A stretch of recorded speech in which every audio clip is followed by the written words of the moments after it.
नमस्कार बच्चों, आज की हिंदी पाठशाला में आप सबका हार्दिक स्वागत है।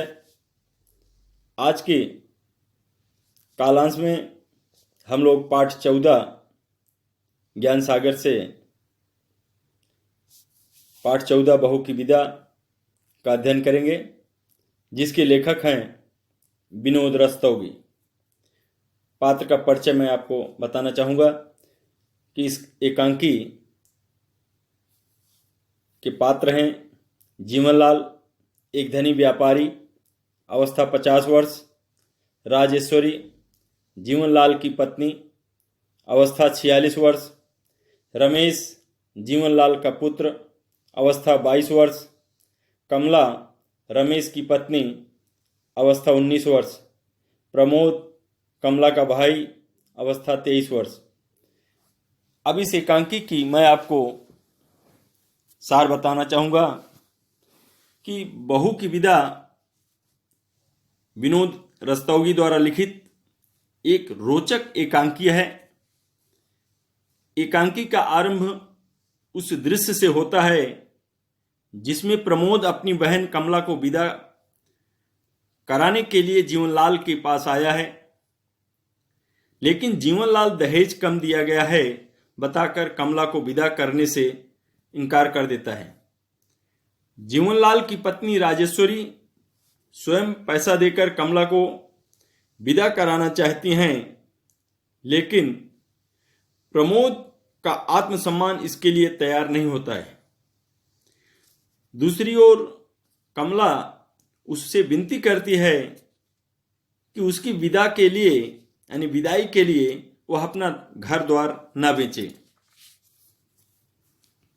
इधर जीवनलाल प्रमोद से अपनी सेखी मारते हुए कहते हैं कि उन्होंने अपनी बेटी की शादी इतनी धूमधाम से की थी कि देखने वाले दंग रह गए थे, लेकिन थोड़ी ही देर बाद जीवनलाल का पुत्र रमेश, जो अपनी बहन गौरी को विदा कराने गया हुआ था, गौरी के बिना ही वापस आ जाता है और जीवनलाल को बताता है कि गौरी के ससुराल वालों ने गौरी को विदा करने से इनकार कर दिया है, क्योंकि उनका कहना है कि दहेज कम दिया गया है। इस घटना से जीवनलाल की आंखें खुल जाती हैं और पत्नी के समझाने पर, यानी जीवनलाल की पत्नी राजेश्वरी के समझाने पर उन्हें यह समझ में आ जाता है कि बेटी और बहू को समान स्नेह देना चाहिए, और अगर हर बेटे वाला यह याद रखे कि वह एक बेटी वाला भी है तो दहेज की समस्या का ही समाधान हो जाएगा। तब जीवनलाल खुशी खुशी कमला को विदा करने के लिए तैयार हो जाते हैं। अब विस्तार में इस कहानी को आप देखिए, सुनिए। कमरा आधुनिक ढंग से सजा है। पर्दा उठने पर जीवनलाल खिड़की के समीप खड़े हुए दिखाई पड़ते हैं। वे बाहर की ओर देख रहे हैं। उनसे कुछ दूर हटकर ही प्रमोद विनम्र भाव से खड़ा है। चेहरे पर निराशाजनक करुण भाव हैं।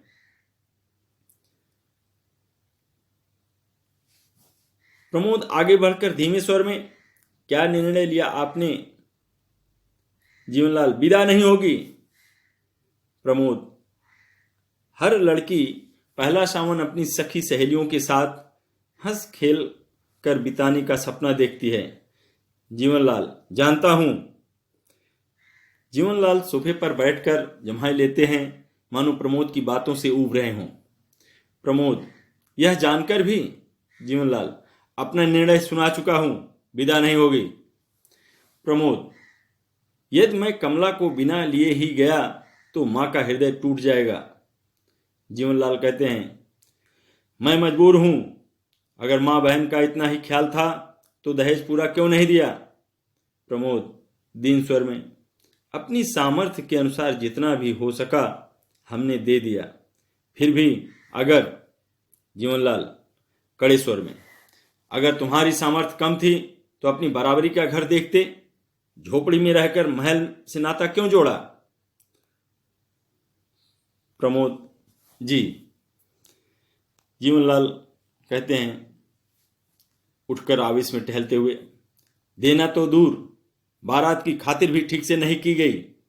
भरी बिरादरी में जो हंसी हुई, उस करारी चोट का घाव आज भी हरा है। जाओ कह देना अपनी माँ से कि अगर बेटी को विदा कराना चाहती हैं तो पहले उस घाव के लिए मरहम भेजें। प्रमोद, यह आप क्या कह रहे हैं? जीवनलाल, ठीक कह रहा हूं, मेरा फैसला आखिरी है। विदा विदा तभी होगी जब 5,000 नकद दाहिना हाथ फैलाकर इस हाथ पर रख दोगे। प्रमोद कहता है, यह तो सरासर अन्याय है। शिकायत आपको हमसे है। उस भोली भाली लड़की ने आपका क्या बिगाड़ा है जो विदा ना करके आप उससे बदला ले रहे हैं? अगर रमेश बाबू होते, जीवनलाल, तो वह क्या कर लेता? मेरे सामने मुंह खोलने की हिम्मत नहीं है उसमें। वह मेरा बेटा है, तुम्हारी तरह बड़ों के मुंह लगने की बदतमीजी करने वाला कोई आवारा छोकरा नहीं। प्रमोद अपमान से तिल मिलाकर, बाबूजी, बेटी वाला समझकर ही आप मेरा अपमान कर रहे हैं। किंतु किंतु यह न भूलिए कि आप भी बेटी वाले हैं। जीवनलाल कहते हैं, हाँ, हम भी बेटी वाले हैं, लेकिन तुम्हारी तरह नहीं। पिछले महीने हमने भी गौरी की शादी की है। वह खातिरदारी की बारात वाले दंग रह गए।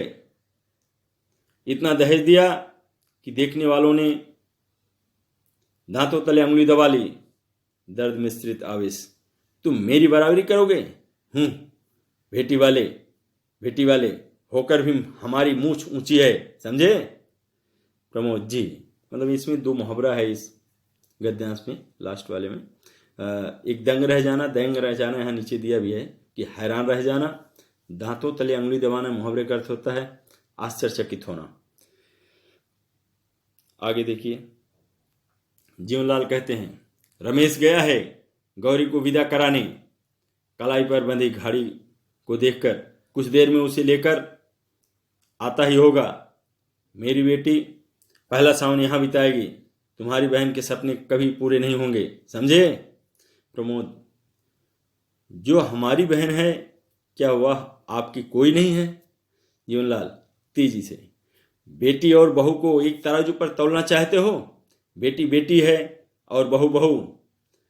प्रमोद, ठीक है, जब आप अपनी जिद पर अड़े हैं तो विनती करना व्यर्थ है। रुककर धीमे स्वर में, क्या जाने से पहले एक बार बहन से मिल सकता हूं?